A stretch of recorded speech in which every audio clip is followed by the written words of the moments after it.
Hello दोस्तों, जय हिंद जय भारत। आज बात करेंगे पेनक्रियाटिक कार्सिनोमा के बारे में। ठीक है, यानी इसका हिंदी होता है अग्नाशय में कैंसर। ठीक है, ये क्यों होता है इसके बारे में चर्चा करेंगे कि हो गया अग्नाशय में कैंसर तो क्या होता है, और फिर भी बात करेंगे कि कितने प्रकार के होते हैं। ठीक है, और फिर इस कितने प्रकार के होने के साथ साथ कितने चरण में होते हैं। ठीक है, फर्स्ट सेकेंड थर्ड। ठीक है, इसके चरण की बात करेंगे। ठीक है, और ये बात करें कितनी जटिलताएं होती है और होने के मुख्य रीजन क्या है, अगर हो गया क्या तो क्या क्या लक्षण देखने को मिल सकता है। ठीक है, और ये भी चर्चा करेंगे कि लक्षण होने के साथ साथ अगर हो गया तो कितने स्टेज तक जाते जाते वो बचना मुश्किल है। चाहे भी होता है किसी व्यक्ति को पेनक्रियाज कार्सिनोमा हो जाता है, पेनक्रियाटिस हो जाता है, तो मुख्य रूप से उसमें बचना 2-3 ही 4% मुश्किल होता है। ठीक है, अदरवाइज बचना मुश्किल हो जाता है। ठीक, इसके बारे में चर्चा करेंगे। बता दूं कि बात करते हैं पेनक्रियाटिक कार्सिनोमा। ठीक है,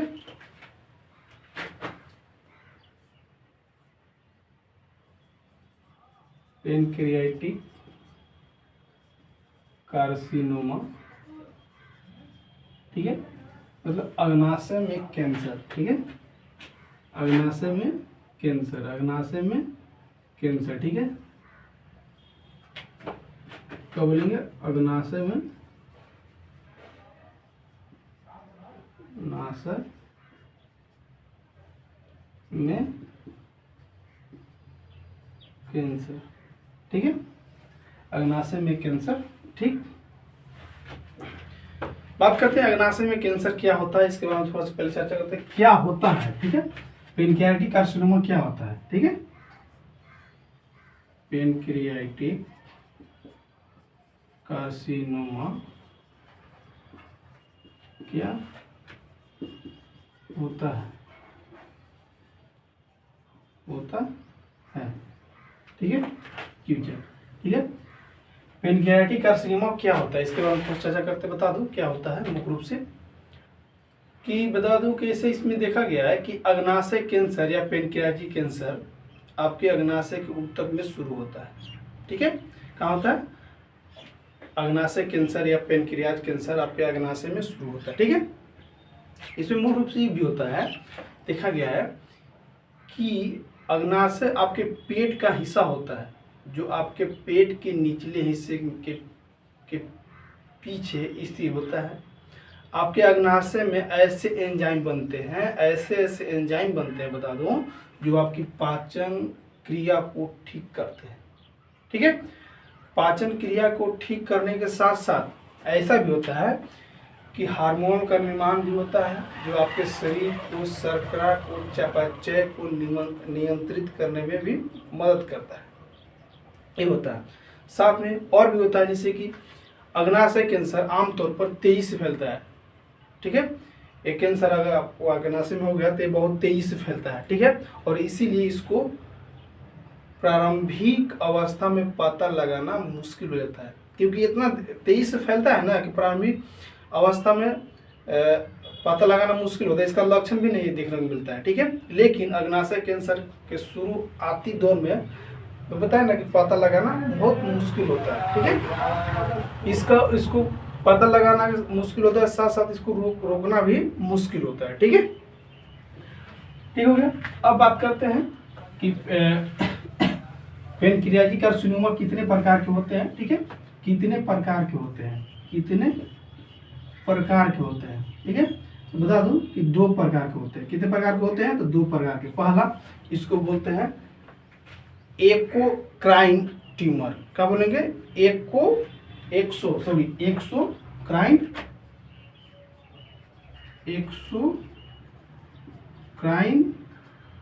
एक्सोक्राइन ट्यूमर।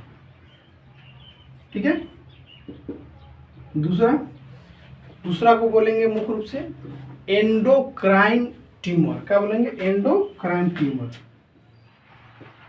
Endocrine tumour. ठीक है, तो सर इसके बारे में चर्चा कर लेते हैं कि एक्सोक्राइन ट्यूमर क्या होता है, फिर उसके बाद बात करेंगे एंडोक्राइन ट्यूमर क्या होता है। ठीक है,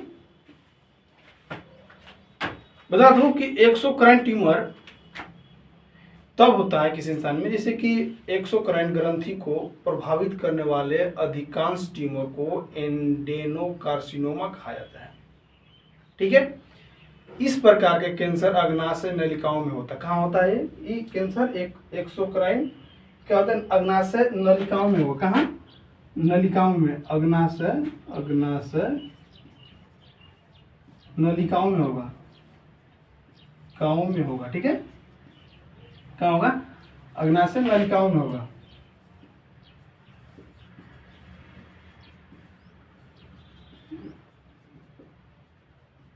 ठीक है, कहाँ होगा? आप तो मुख्य रूप से अग्नाशय नलिकाओं में होगा। ठीक है, बता दूं इसमें भी होता है कि इस ट्यूमर का उपचार उसके विकास के आधार पर किया जाता है। इस ट्यूमर का उपचार उसके विकास के आधार पर किया जाता है। ठीक है, फिर से एक बार रिपीट कर रहा हूं कि एक्सोक्राइन ट्यूमर क्या होता है? एक्सोक्राइन ट्यूमर एक्सोक्राइन ग्रंथि को प्रभावित करने वाले अधिकांश ट्यूमर को एंडेनोकार्सिनोमा कहा जाता है। इस प्रकार के कैंसर अग्नाशय नलिकाओं में होता है। ठीक है, क्या होता है? अग्नाशय नलिकाओं में होता है। ठीक, इस ट्यूमर का उपचार उसके विकास के आधार पर किया जाता है। इसका जब भी निदान किया जाएगा उसके विकास के आधार पर निदान किया जाएगा। ठीक है, ये हो गया। अब बात करते हैं एंडोक्राइन ट्यूमर। एंडोक्राइन ट्यूमर क्या होता है? ठीक है, एंडोक्राइन ट्यूमर होते हैं लेकिन यह हार्मोनल उत्पादन वाली कोशिकाओं को प्रभावित करता है।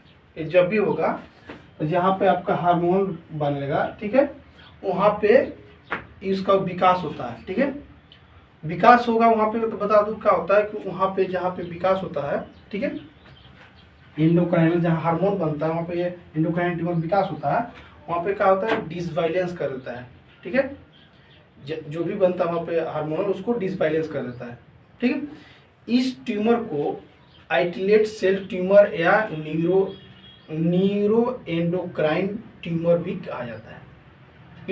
क्योंकि क्या होता है कि जहाँ पे हार्मोन बनता है वहाँ उसको क्या करता है? डिसबाइलेंस करता है, क्योंकि नियमित रूप में असीमित रूप में विकास करने लगता है वहाँ पे। ठीक है, सेल क्या होते हैं? अनियमित रूप से विकास करने लगते हैं। ठीक है, ठीक, अगर एक कैंसर होगा किसी व्यक्ति में, ठीक है, एक कैंसर हो गया किसी व्यक्ति में तो बता दूं कि बचने के चांस, ठीक है, 4%, 100% में 4% चांस रहता है। ठीक है, और भी अगर बच गया तो 1 साल 2 साल के बाद धीरे धीरे उसकी मृत्यु हो जाती है। ठीक है, अग्नाशय कैंसर 95% मामले एक्सोक्राइन कोशिकाओं में शुरू होता है। कहाँ होता है? एंडोक्राइन कोशिकाओं में शुरू होता है। ठीक है, कितना? 95% मामले एंडोक्राइन कोशिकाओं में शुरू होता है। अगर वहां पे कोशिकाएं बहुत तेजी से डेवलप करने लगती है जिसकी वजह से वहां पे हार्मोनल जो बनता है हार्मोनल, ठीक है, तो उसको डिसबाइलेंस करने लगती है जिसकी वजह से आपको शुगर होगा, जो भी हार्ट शरीर में जो लंग्स हार्ट किडनी लीवर जो भी काम करें वो सब धीरे धीरे डिसबैलेंस होने लगते हैं। ठीक है, ऐसा होता है। अब बता दें कि इसका स्टेज कितने प्रकार के होता है। सपोज मान लीजिए कैंसर हो गया, ठीक है, 2 प्रकार के कैंसर हो गया। कौन कौन कैंसर हो गया? देखो, अब मान लीजिए सपोज पहले एक्सोक्राइन ट्यूमर, दूसरा होता है जिसको बोलते हैं एंडोक्राइन ट्यूमर। ठीक है, अब कितने स्टेज में होते हैं इसके बारे में बता दूं। ये होता है 5 स्टेज। ठीक है, कितने स्टेज में? 5 स्टेज में होते हैं। पहला चरण 0 स्टेज। ठीक है, 0 से स्टार्ट होता है। ठीक है, पहला में क्या होता है मुख्य रूप से बता दूं। इस चरण का अर्थ होता है, इस चरण में 0 चरण का अर्थ होता है कि कैंसर फैला नहीं है। कैंसर मतलब जहाँ पे हुआ है आपका, ठीक है, जहाँ पे कैंसर हुआ आपको, ठीक है, जहाँ पे आपको कैंसर हुआ है, ठीक है, एंडोक्राइन जहाँ पे कैंसर हुआ आपको सपोर्ट, ठीक, पेनक्रियाज है, ठीक है, यहाँ पे कैंसर हुआ है तो सिर्फ यहाँ तक सीमित है, कहीं फैला नहीं है। 0 चरण में होता है। ठीक है, ये फैला नहीं है केवल एक परत तक ही सीमित है। क्या होता है? केवल एक परत तक ही सीमित है। अग्नाशय कैंसर इमेजिंग या इमेजिंग परीक्षण कराते हैं या नग्न आंखों से ये दिखाई आपको नहीं देगा। ठीक है, आपको फर्स्ट 0 चरण में क्या होता है, जैसे कि वो पेनक्रियाज में कैंसर होता है तो इसका अर्थ होता है कि कैंसर फैला नहीं है, कैंसर हुआ है लेकिन कैंसर फैला नहीं है। ठीक है, इसमें भी होता है कि कोशिकाओं केवल एक परत तक, इसमें क्या होता है कि कोशिकाएं जो होती है सिर्फ एक परत तक कैंसर हुई है। दूसरा क्या, अगर इससे आप इमेजिंग करते हैं, इमेजिंग परीक्षण कराते हैं, आप इसे नग्न आंखों से देखना चाहते हैं तो आपको दिखाई नहीं देगा। 0 चरण में होता है। ठीक है, 0 चरण में ऐसा होता है। ठीक, अब बात करते हैं फर्स्ट चरण। ठीक है, अब बात करते हैं फर्स्ट चरण। ठीक है, वो था 0 चरण।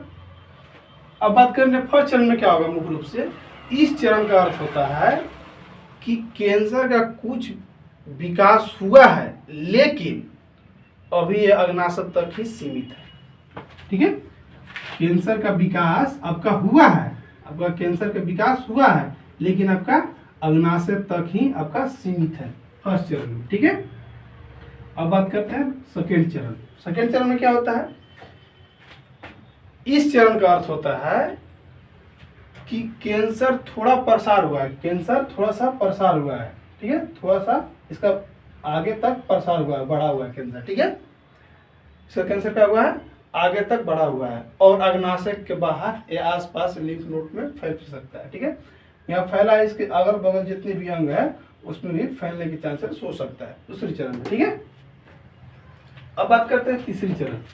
तीसरा चरण क्या है, जिसको बोलते हैं तीसरा स्टेज बोलते हैं। ठीक है, इसलिए बोलते हैं कि कौन स्टेज में कैंसर पहुंच गया था, फर्स्ट, सेकेंड, थर्ड, इसमें 0 से स्टार्ट होता है। कार्सिनोमा होता है 0 से स्टार्ट होता है। ठीक है, तो तीसरा चरण में क्या होता है इसके बारे में बता दूं। तीसरा चरण में इसका अर्थ होता है, तीसरा स्टेज के मुख्य अर्थ होता है कि कैंसर का व्यापक प्रसार हुआ है। ठीक है, व्यापक प्रसार चारों तरफ से हुआ है। ठीक है, और आसपास के प्रमुख रक्त वाहिकाओं या तंत्रिका तंत्र में विस्तार भी हुआ है। ठीक है, कहाँ कहाँ हुआ है इसका मुख्य रूप से कि आपका रक्त वाहिकाओं और तंत्रिका तंत्र में भी विस्तार हो गया है लेकिन उसके रूप में परिवर्तन नहीं हुआ है। लेकिन क्या हुआ है, आपका तंत्रिका तंत्र और रक्त वाहिकाओं में तक हो गया है लेकिन वहां पर उसका परिवर्तन नहीं हुआ, वहां तक चल गया लेकिन उसके वहां तक उसका परिवर्तन, वहां पर विकास नहीं हुआ है। ठीक है, ये था तीसरा चरण। अब बात करते हैं चौथा चरण। ठीक है, इसको 4 स्टेज बोलते हैं। ठीक है, चौथा चरण। ठीक, चौथा चरण यानी लास्ट चरण। ठीक है, चौथा चरण यानी लास्ट चरण। ये क्या होता है चौथा चरण में, इसको बोलते हैं लास्ट स्टेज चल रहा है, कैंसर का लास्ट स्टेज चल रहा है। मतलब क्या होता है कि बचेगा या नहीं बचेगा उसका मुश्किल हो जाता है। ठीक है, इस चरण में क्या होता है कि इस चरण में कैंसर का प्रसार पुष्टि हो जाती है। क्या होता है, पुष्टि हो जाती है कि चारों तरफ से फैल चुका है आपका। ठीक है, कैंसर क्या हुआ है, चारों तरफ से फैल चुका है इसमें। ठीक है, चारों तरफ से पेनक्रियाज के साथ फैलने के साथ साथ क्या होता है कि जो अगल बगल जितने अंग हैं, ठीक है, उसमें भी आपका कैंसर फैलने के चांसेस हो सकता है। ठीक है, हो जाता है, अगल बगल जितने भी अंग हैं, पेनक्रियाज के अगल बगल जितने भी अंग हैं उसमें भी कैंसर होने के चांसेस हो जाते हैं। इसी को बोलते हैं लास्ट स्टेज यानी 4 स्टेज। ठीक है, इसी को बोलते हैं। ठीक है, ठीक, ये हो गया। अब थोड़ा सा बात कर लें कि अग्नाशय में कैंसर क्यों होता है, इसके बारे में थोड़ा सा चर्चा कर लेते हैं। ठीक, इस स्टेज के बारे में पढ़ते हैं। ठीक है, अब चर्चा करते हैं कि अग्नाशय में कैंसर होने के क्या कारण हो सकता है। ठीक है, यानी पेनक्रियाटिस कार्सिनोमा होने के मुख्य कारण क्या है, होने का कारण क्या है, क्या है। ठीक है, क्या क्या कारण हो सकता है इसमें। किसी भी व्यक्ति को अग्नाशय में कैंसर होता है उसका बहुत सारे कारण हो सकता है। पहला कारण हो सकता है जैसे कुछ दवाएं, जैसे कि कुछ एंटीबायोटिक से, टैरिक्स अग्नाशय का कारण भी बन सकता है। दूसरा का ये भी हो सकता है कि रक्त में उच्च ट्राइक्साइड का स्तर बढ़ने से भी होता है। ठीक है।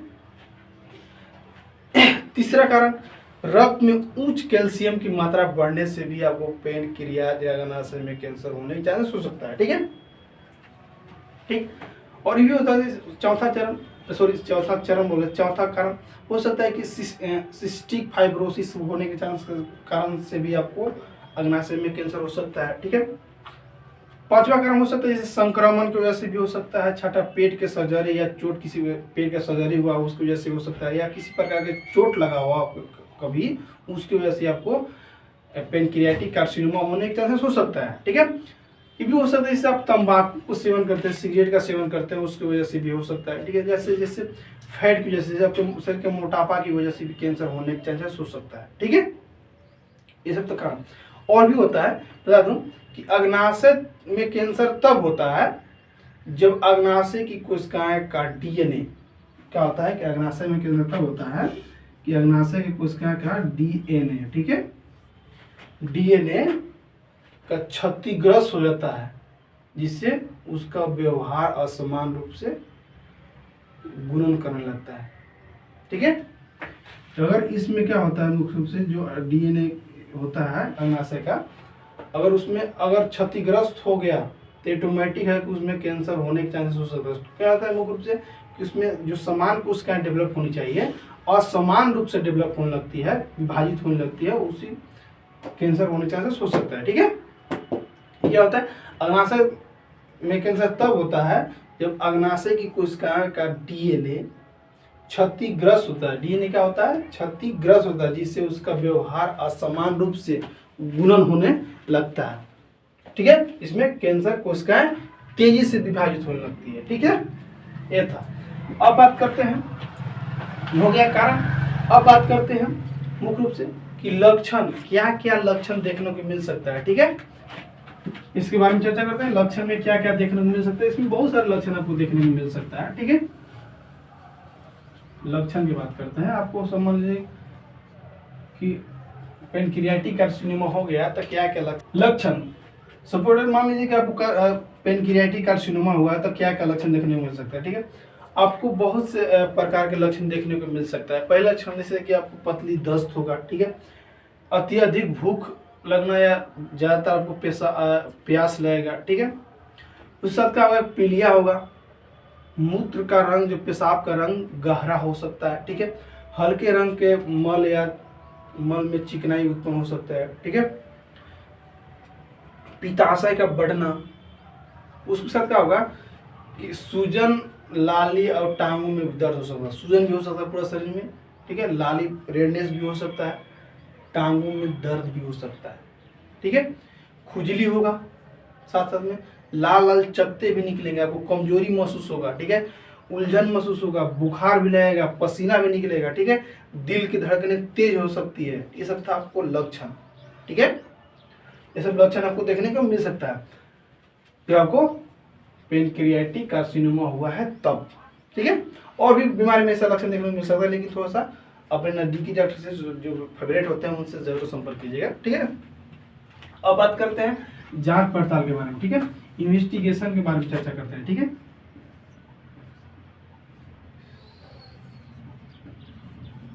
इन्वेस्टिगेशन में क्या होगा, मुख्य रूप से आप इन्वेस्टिगेशन में खूब से खूब क्या कराइए, यूएजी कराइए।